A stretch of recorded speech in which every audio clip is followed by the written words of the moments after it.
Good afternoon বন্ধুরা, আমরা এসেছি ফুচকা খেতে। কে কে তোমরা ফুচকা খাবে তো হাত তোলো। ফুচকা এমন একটা জিনিস, দেখলেই এত লোভ লাগে যে বলার মতো না।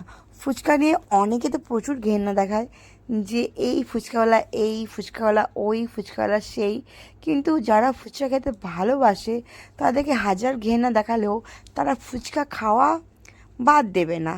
ফুচকা তো খেতেই হবে, এমন কোনো বাঙালি নেই যে ফুচকা খেতে ভালোবাসে না।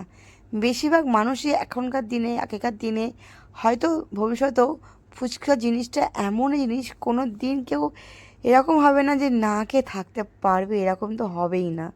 তো সারা জীবন ফুচকা বেঁচে থাকুক, সবার জীবনে ফুচকা বারে বারে ফিরে আসুক, প্রতিদিন ফুচকা মানুষ খাক।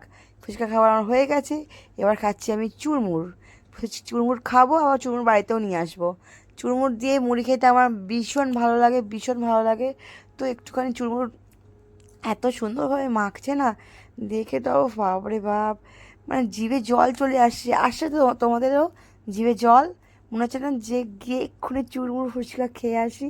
তো একটুখানি দাঁড়িয়ে চুরমুর ফুচকা খেয়ে নিলাম, তারপরে বাড়ির জন্য প্যাকিং করে নিয়ে আসবো। নিয়ে এসে আবারও খাবো মুড়ি দিয়ে। এই স্বাদ তো ভোলার মতো না, আর এই স্বাদ কাউকে দেওয়া যাবে না। তো চলো, তোমাদেরকে সব দিলাম, চুরমুর ফুচকা সব দিলাম, টক জল, ঝাল ঝাল আলু মাখা, এমনকি চুরমুরো। তোমরা সবাই খেয়ে নিও। তো টাটা বাই, আবার দেখা হবে, কথা হবে কোনো খাবার কিছু নিয়ে, ঠিক আছে, বা রিলস নিয়ে। চলো, টাটা বাই।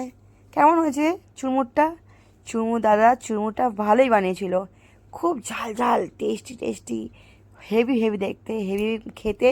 মানে যেরকম দেখতে হয়েছে সেরকম খেতে হয়েছে, মানে জাস্ট ওয়াও ওয়াও ওয়াও, মানে ভাবা যাচ্ছে না। আর এই স্বাদ মানে বোঝাতে পারবো না কতটা স্বাদ সুন্দর হয়েছে।